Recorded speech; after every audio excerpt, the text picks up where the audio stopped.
Have you ever wondered what Santa and God might have in common? Well, if you have or if you haven't, it's a really wonderful discussion. So join me and find out what I think they have in common.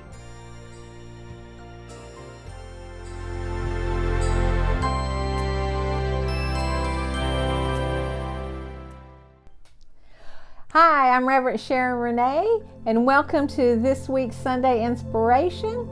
And I am so excited to talk about this topic, and I have talked about it before, but I'm going to add a little bit more to it because I feel like it's really important. So, have you ever wondered about what Santa Claus and God might have in common? Have you? All right, so I'm going to tell you what they have in common. Is that especially in unity, we believe that God, the universe, the Christ, that wonderful divine energy is there for us, and that we are co-creators, and that we live in an unlimited universe, and we can't out-desire the universe, meaning that when we ask for money, request money, or affirm that we have it, we're not taking something away from somebody else. You can't take away what belongs to somebody else. And so let's talk about that in comparison to Santa, right? And as a child, when we believe in Santa, and if we did, we really, really got into the magic of it.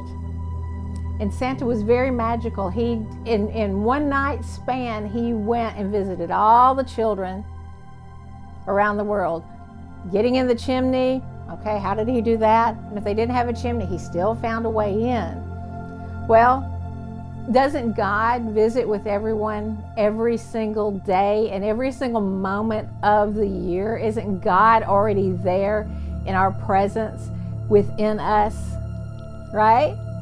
Santa had this wonderful thing called a magic bag that he had all of the toys for all of the children in, that he carried, and that he'd come down the chimney and he'd know what Johnny wanted and what Susie wanted, and Susie and Johnny would get it, right?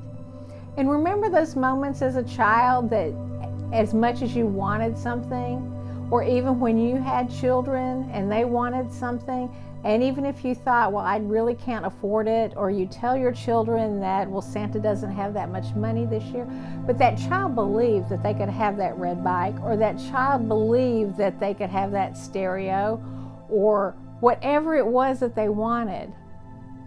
And 99% of the time they got it, right? And even if the parents didn't help Santa out, parents didn't have something to help Santa out, grandma might have gotten it, or a neighbor might have gotten it, but that wish was fulfilled because that child believed, well, all I have to do is ask Santa. All I have to do is ask Santa. Even in the Christmas story with Ralphie, when he wanted the Daisy rifle, right? And he'd write it, the letter for school, and the teacher says, you can't have it, you'll shoot your eye out. And the mother would say, you shoot your eye out. But still, he wanted that really bad, and who got it for him? His dad. It showed up. But it was something that showed up because of that faith in it, right? And when we put our faith in something like that, and so as a child, when we're putting our faith in Santa Claus, or when we're teaching our children about Santa and about that magic of Christmas, we're actually teaching them one of the best ways to connect with the universe, to connect with God, is to believe in the magic, to know that the universe, that God has within its capability to give you everything that you need, that you desire.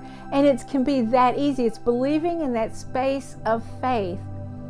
And children believe in that. They have that faith and they believe in it. Well, it's going to happen. It's going to happen. Santa's going to bring it to me, right?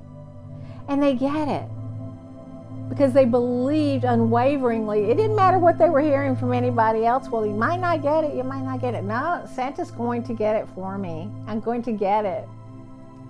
And that's the truth in our with the universe and with God, is that, first of all, we're getting that visitation every single day, and that visitation is flowing through us at every moment, is there for us to be a co-creator and to wish and to desire the things that we want and to speak them as they are given and as they are here.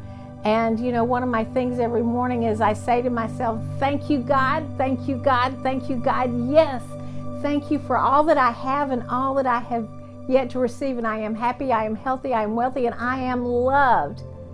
That is the secret of the universe. But this is why it's really important to understand that as adults, we get so caught up in our head and in our mind that we have to think logically through it.